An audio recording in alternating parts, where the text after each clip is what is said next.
అందరికీ నమస్కారం. ఇవాళ మనతో పాటు ప్రముఖ ఆధ్యాత్మికవేత్త, ఆస్ట్రాలజర్, దత్తాత్రేయ మరియు గణపతి ఉపాసకులు మురళీధర్ శర్మ గారు మనతో ఉన్నారు. గురుగారితో మాట్లాడదాం. గురుగారు నమస్కారం. మహాదేవ శ్రీమాత్రే నమః. గురుగారు, సుబ్రహ్మణ్య షష్ఠి ఏంటి పండగకున్న విశిష్టత?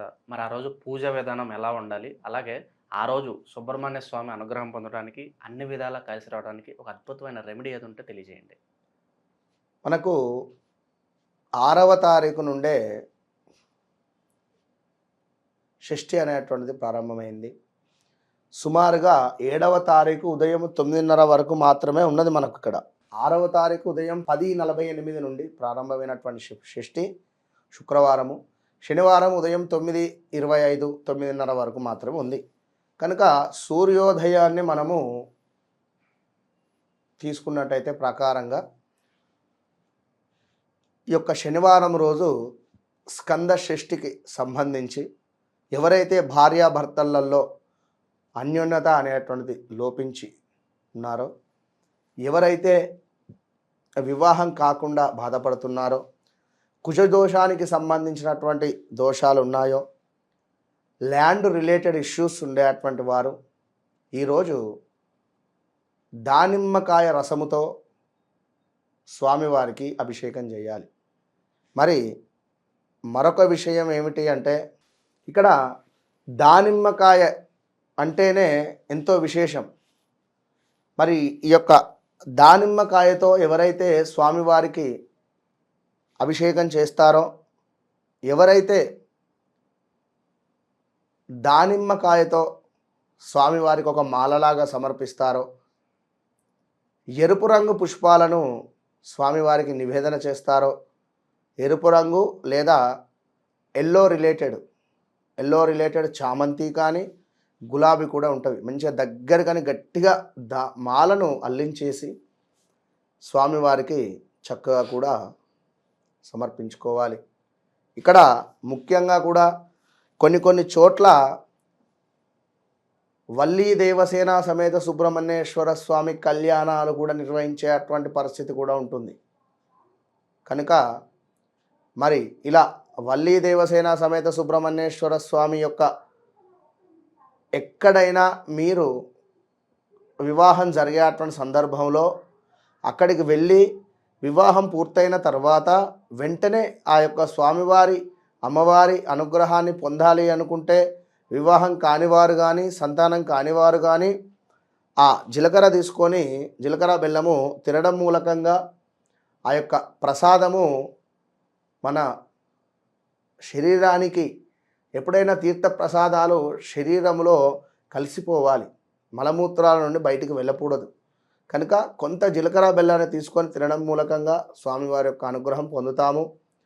దీనివల్ల ఈ యొక్క స్కంద షష్ఠి రోజు మంచి ఫలితం అనేటువంటిది ఉంటుంది.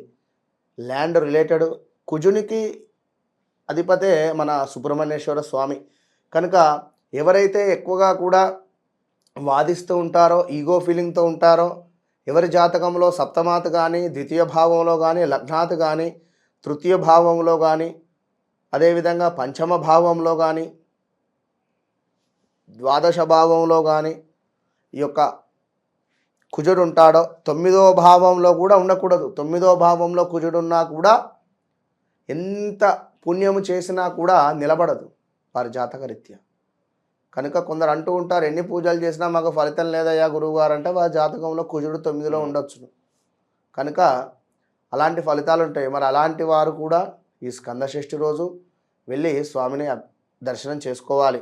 మరీ ముఖ్యంగా పాలు, అరటిపండు, అదేవిధంగా కొంత బెల్లాన్ని పానకంలాగా కలిపి అందులో నిజంగా స్వామివారి యొక్క ప్రసాదము ఎంత అమృతంగా ఉంటుందంటే అసలు వారు ఇంకా పచ్చకర్పూరం కాస్త వేసి చాలా అద్భుతంగా చేస్తారు. కొన్ని చోట్ల, అన్ని చోట్ల కాదు. కనుక అరటిపండు గుజ్జును మెత్తగా అరటిపండు తీసి అరటిపండు గుజ్జును స్వామివారికి మొత్తము కూడా రాస్తారు. రాసి మంచిగా పాలతో అభిషేకం చేసి దాన్ని అంతా తీసి పాలలో కలుపుతారు. వినరా, ఫల పంచామృతం ఎంత బాగుంటుందంటే అంత బాగుంటుందని టేస్ట్. కనుక మీరు ఈరోజు శరవణ భవ, ఓం స్కంధాయ నమః, ఓం స్కంద గురవే నమః అని ఈ 3 నామాలలో ఏదైనా ఒక నామం ఓం స్కంద గురవే నమః లేదా ఓం స్కందాయ నమః అని స్వామివారిని పూజించుకోండి. ఇక్కడ స్వామివారి నామాలు చదువుకోండి. సుబ్రహ్మణ్యేశ్వర అష్టకం చదవండి. సుబ్రహ్మణ్యేశ్వర భుజంగ స్తోత్రాన్ని చదవండి. ఈరోజు మోస్ట్ పవర్ఫుల్. ఈరోజు ఇది ఉదయము కుదిరితే 8:40 లోపు 7:40 నుండి 8:40 లోపు మీరు ఈ మనం చెప్పినటువంటి స్కంద ఓం స్కందాయ నమః అని కానీ సుబ్రహ్మణ్యేశ్వర అష్టకం కానీ లేదా భుజంగ స్తోత్రం కానీ ఇవి చదవడం మూలకంగా తప్పకుండా ఆ యొక్క సుబ్రహ్మణ్యేశ్వర స్వామి యొక్క అనుగ్రహం పొందుతారు. ఈరోజు ఎరుపు రంగు వస్త్రాలను ధరించండి. చక్కగా కుంకుమను ధరించండి. తప్పకుండా ఈరోజు కుదిరితే ఎక్కడైనా కూడా ఒక చెట్టును నాటే ప్రయత్నం చేయండి. లేదా ఒక చెట్టును దానంగా ఇవ్వండి. తులసి మొక్కను కానీ లేదా గ్రీన్ రిలేటెడ్ లేదా చెట్టును మీరు ఈ మన పూల కుండీలు ఉంటాయి కదా, అవైనా కూడా కొనుక్కొని ఇంటికి తీసుకోండి. ఈరోజు తీసుకువచ్చి సౌత్ డైరెక్షన్స్లో పెట్టొద్దు. ఇంట్లో పూల కుండీలు సౌత్ డైరెక్షన్స్లో పెట్టకుండా తూర్పు ముఖంగా ఉంచడం వల్ల మంచి ఫలితం అనేటువంటిది ఉంటుంది. ఈ విధంగా చేసుకోండి, మంచి ఫలితం ఉంటుంది.